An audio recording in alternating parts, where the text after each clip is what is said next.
मंडळी, ही जामनगरी संतांच्या पदस्पर्शाने पावन झालेली भूमी आहे. आज कुठलंही विघ्न नाही या सोहळ्याला. त्याचं कारण म्हणजे ज्या संतांच्या पदस्पर्शाने ही जामनगरी पावन झालेली आहे, ज्या महात्म्यांनी या समाजाला अध्यात्म आणि परमार्थाच्या मार्गावर लावण्याचं काम केलं, ते वैकुंठवासी. खरंच जिथे टेकावा माझा आशे पाय आता आपल्यामधून निघून गेले आणि जिथे मिळावी सावली असा वृक्ष आता आपल्यामधून निर्मळून गेला, वेदांत केशरी नथुराम बाबा केहाळकर बाबांच्या पदस्पर्शाने ही जामनगरी पावन झालेली आहे. आणि या भूमीमध्ये हा आजचा विवाह सोहळा या ठिकाणी संपन्न होत आहे.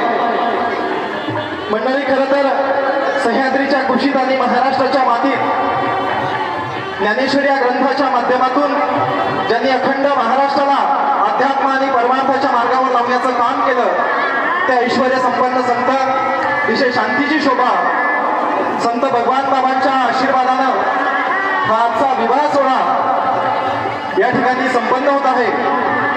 खरंच